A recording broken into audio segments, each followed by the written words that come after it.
Well, hello, Stampers. It's the Pampered Stamper, and sorry for those of you who perhaps were right on the ball and on YouTube, because when I use Minicam to go live on YouTube and Facebook, then sometimes one will say something and the other, and Facebook never gives me a problem.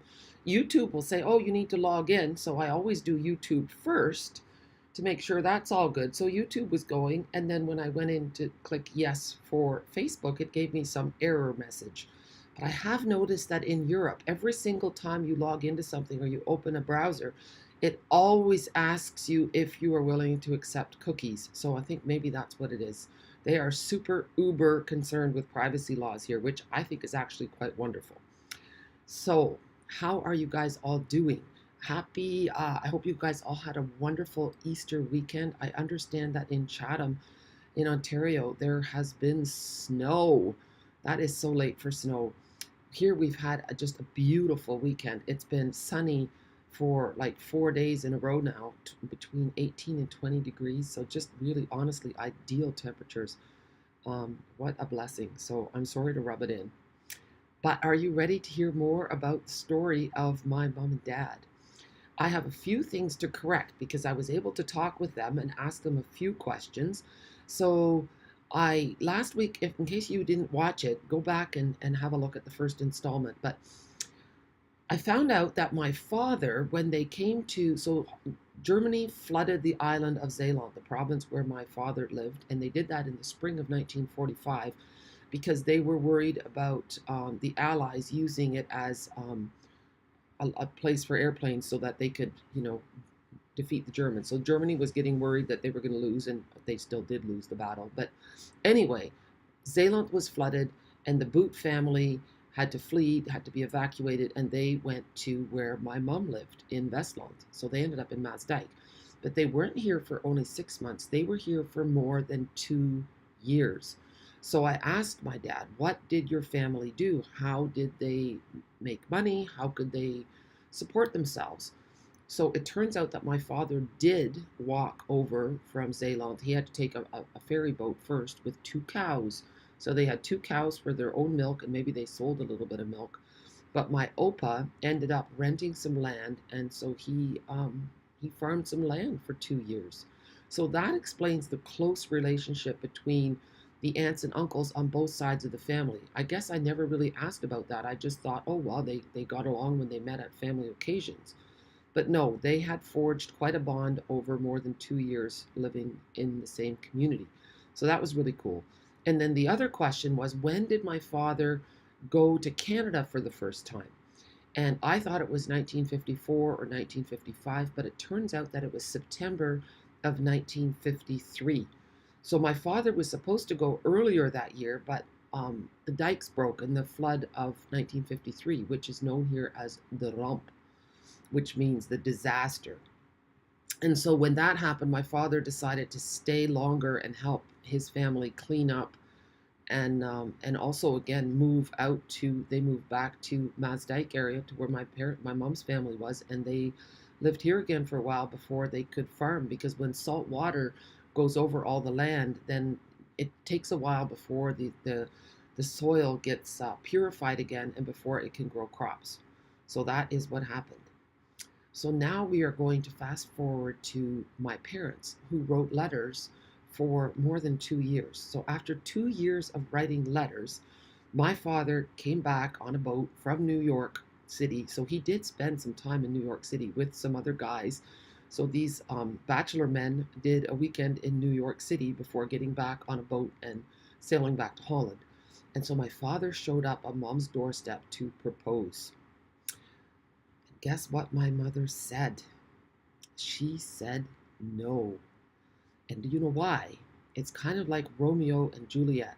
Romeo and Juliet were star-crossed lovers because they belonged to the wrong families, and the families were feuding. Now, that was not the case with my mother and my father, but according to my mother, my father went to the wrong church. They were slightly different denominations of the Reformed faith, and back then that was a big, big deal. And so my father said to mom, he said, if I'm leaving, I'm not coming back. You won't see me again. And he was already out of the house, out of the door, walking down the front steps. And my uncle, my mom's brother-in-law, said, Rena, do you know what you're doing? You're letting a wonderful man go. Don't do it. You will regret it for the rest of your life. You can figure out your church problems. He said, don't let him go. So my mom ran out the front door after Pup and grabbed him by the arm, and he said, Case, I will marry you. So that is what happened. Now I'm going to digress, and we're going to switch over, and I'm going to show you, because I did call this stories and stamps. So instead of stamping, I want to show you some designer series paper that is retiring, because sometimes we forget how nice the paper is. So I'm going to show you what I have here. Now this is the So Succulent paper, or the potted succulents, or I don't know, but it belongs with the So Succulent set. And I'm just going to do it one sheet at a time, and then I'll flip them later. It's really lovely paper, and we have dies that cut some of this stuff out. So that's really cool too. Every time when paper retires, I always think, oh my goodness, I haven't done enough with this. So maybe next week we'll do some simple cards with pattern paper, okay? I know that the dies also cut out these pots, which is really cool. If you don't like coloring, these are the perfect things for you. You don't have to do any coloring. You can just use your dies or scissors to cut this out. And almost to the end of it. And then, of course, I have this paper in Canada as well. And if you do live in Chatham, my annual catalogs are now in the front tote, the tote on the front porch. Okay, so I'm going to flip this because I don't think we have all of the patterns here. Let's just have a look, see. Oh yeah, we have most of them. Here's a different one, and maybe I've used up the other ones. Okay, so that's the succulent paper. And I'll do one more, and then we'll get back to storytelling. It's called Bloom Where You're Planted. Okay, and it has Cajun Craze, Cinnamon Cider, Evening Evergreen, Garden Green, Gray Granite, Just Jade, and Whisper White in it. Okay, so there's that. Now this paper, oh, what did I do with my catalog? Let me see. I forget what it's called. Beauty of the Earth. So this was the very first paper that I got last year when the new catalog came out. And it's quite lovely. So on the other side of this is a beautiful blue sky paper. See, so that's really nice for all kinds of things when you don't want to sponge your own sky. This reminds me of my sister-in-law Tracy's paintings. So just beautiful. And then here, there's actually a punch too that goes with this, an evergreen punch. That's a border punch. And here, let's have a look. A little bit more of that nice. Sometimes we bemoan the fact that we need more masculine stuff, but this paper is great for masculine cards. Let's see what's on the other side of this. Oh, here, definitely. This just does remind me very much. It's very artsy. It reminds me of my sister-in-law's paintings. So that's beautiful. Could use this for Christmas too. The blue trees. This is another beautiful pattern. So this is called Beauty of the Earth. And I think I've shown it all there. There, see how nice that goes together? Okay, so now back to the story. Okay, just a minute. And I know I want to backtrack a little bit, okay? So these stories don't always go in the perfect order. So I want to go back to saying why, what inspired me to tell you these stories. Now, I know a lot of you have asked for the story of Gerard and myself and how we met. And I thought, well, that story starts with how my parents met, what happened, what's the family history there. And being here in Holland with Gerard has allowed me to deepen my family ties. It's allowed me to connect with my cousins and my aunts and uncles in ways I could never do when I just came here for a few weeks of vacation every few years. So that's been absolutely wonderful. And last weekend I had a funeral in Zeeland for my cousin's husband. And you're probably thinking, well, who goes to a cousin's husband's funeral? And I'm like, yeah, maybe in a normal circumstance you wouldn't do that. But because I'm here and because I feel like I'm the Canadian family representative, it's just so important. I'd only met him a few times in my whole life, but I'm so glad I went to the funeral. What an awesome man he was. and I was able to connect again with some cousins, some that I had never ever met. And you're thinking, how did that happen?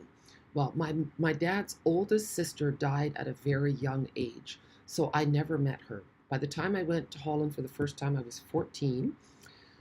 Um, she was already dead. So what happens, and her husband had died before her, so there was no aunt, no uncle, so there was no connection. That's what happens, yeah, in a family sometimes, that people whose parents have died lose their connection with their cousins and with the rest of the family. It's really sad, but it's true.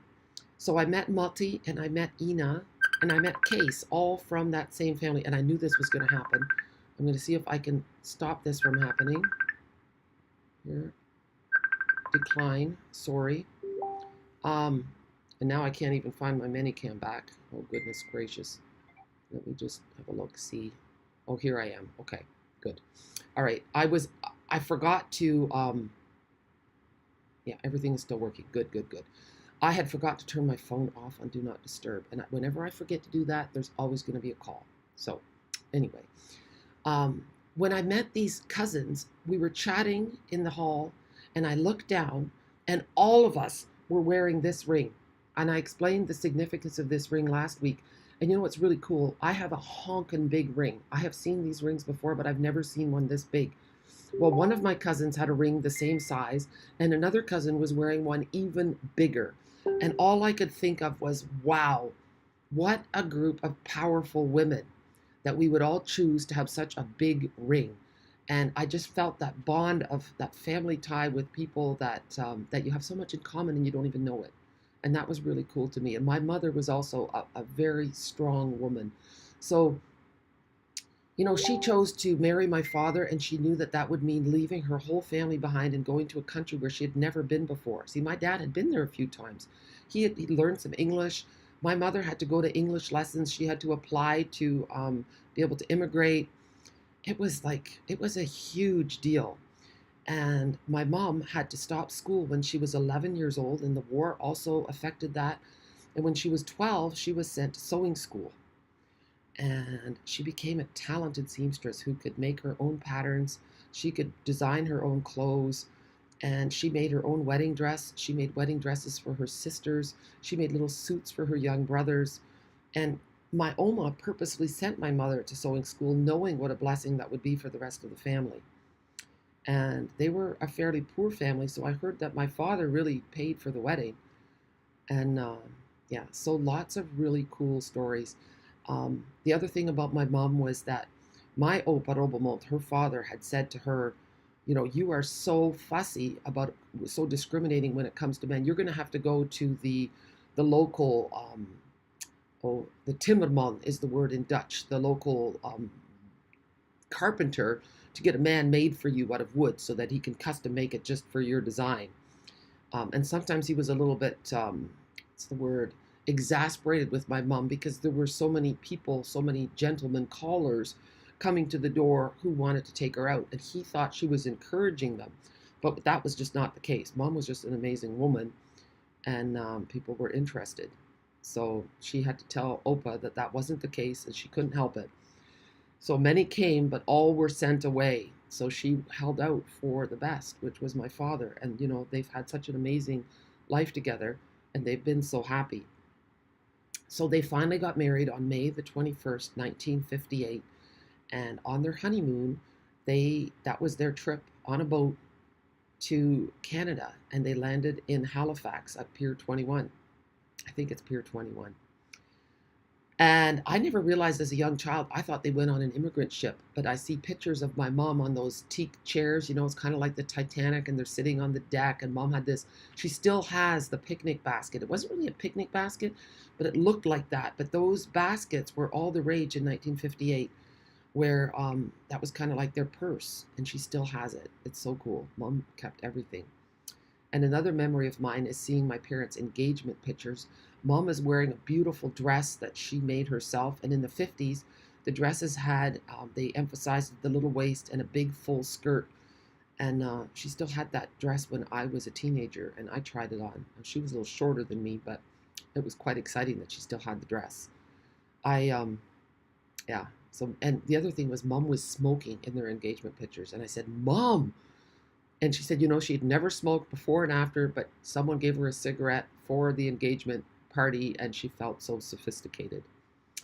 So anyway, I will tell you more next week about their trip from Halifax to Manitoba and what that meant and how that all went and her first years of married life.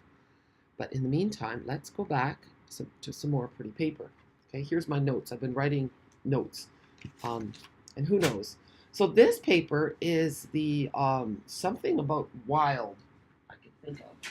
Let's have a look. See, it goes with the stamp set with the tigers. Let's have a look. Oh yeah, in the wild, 12 by 12. Okay, so again, you can see from my scraps I have used some of it, but I haven't used a lot of it. And it all does end up getting put to good use. What's really nice about Stampin' Up's paper is that it all coordinates with our cardstock. It makes it so easy to make beautiful things. I first fell in love with Stampin' Up when I was a scrapbooker. And I just loved that the ink, I could use the ink, I could stamp my letters, I could stamp my images, and the cardstock, everything coordinated. So my scrapbook pages looked amazing.